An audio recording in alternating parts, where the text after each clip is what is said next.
Let's analyze one of the greatest chess games of all time. The game starts with e4 and d6. Topalov plays the Perk defense. After d4, knight f6. Topalov continues with his Perk setup. Knight c3 and g6 is played, and then Kasparov plays bishop e3, developing his dark squared bishop.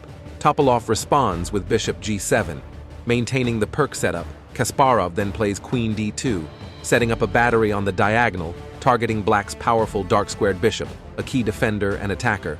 Topalov responds with c6, preparing for a pawn storm against the white king should Kasparov queenside castle. Kasparov then plays f3, preventing black's knight from attacking the bishop.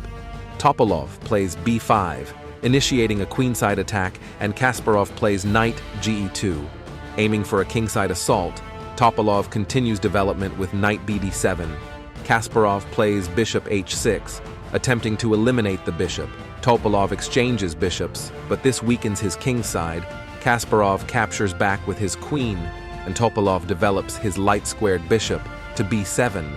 Kasparov plays a3, preventing b4. Topalov then strikes in the center with e5. Kasparov castles queenside, and Topalov develops his queen to e7, preparing for queenside castling himself. Kasparov now plays the practical move king b1, moving his king to a safer position away from the center. Lesson: it is usually a very good idea to move our king one square after queenside castling, as the king is safer, and we protect critical squares to stop enemy pieces from infiltrating. Topalov responds with a6, preventing potential weaknesses that could arise after d5. Kasparov plays knight to c1, preparing for a queenside assault. Topalov finally castles queenside. Kasparov responds with knight b3, and Topalov takes on d4, opening up the position. After rook takes d4, Kasparov has a slight advantage in this position. Topalov plays c5, attacking the white rook.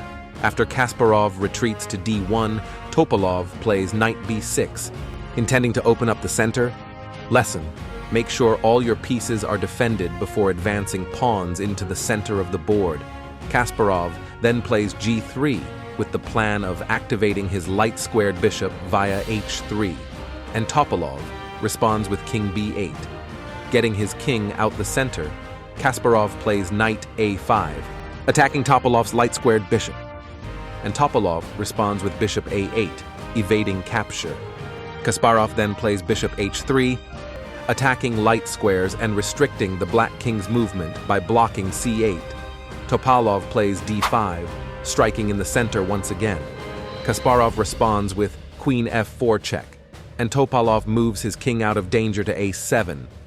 Kasparov now plays rook he1, centralizing his other rook. Topalov responds with d4, threatening white's knight. Kasparov plays his knight to d5, forcing an exchange. Kasparov recaptures with his e-pawn. Topalov avoids capture and offers a trade of queens with queen d6. In this position, Kasparov plays an amazing move. See if you can find it.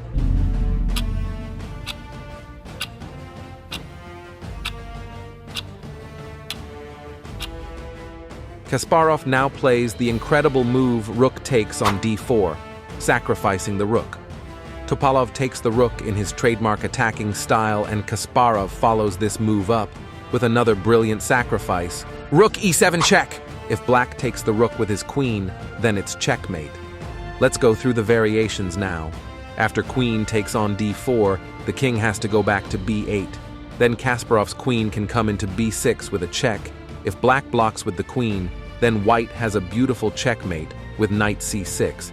If black blocks with the bishop, then knight c6, followed by king a8 and queen a7. Is also curtains for black. Remember, king to c8 isn't possible because the bishop attacks it. Topalov plays king b6.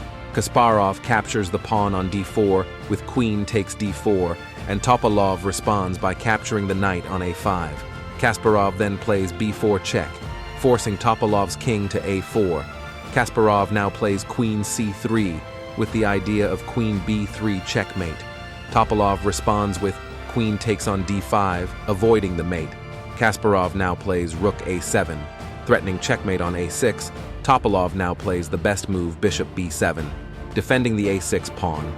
Kasparov takes on b7 with his rook, and Topalov plays queen c4, attempting to trade queens. This is a good move, because if Kasparov had traded queens, Topalov would have had a winning position. Kasparov plays queen takes f6, forcing Topalov to capture the pawn on a3. Because of the threat of queen takes a6 checkmate, Kasparov now takes the pawn with check on a6, and Topalov plays king b4 to get out of danger. Now Kasparov plays another amazing move. See if you can find it.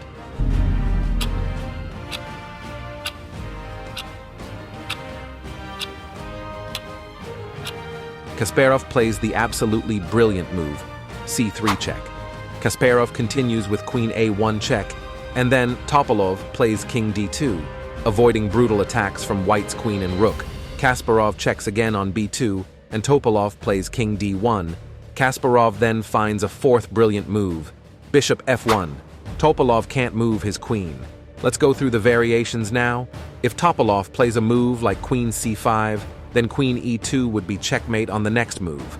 If he plays queen f1, then queen c2 followed by king e1, then rook e7 check, queen e2, and then queen takes on e2 would be checkmate. So Topalov finds the very tricky move. Rook d2. See if you can find Kasparov's next incredible move.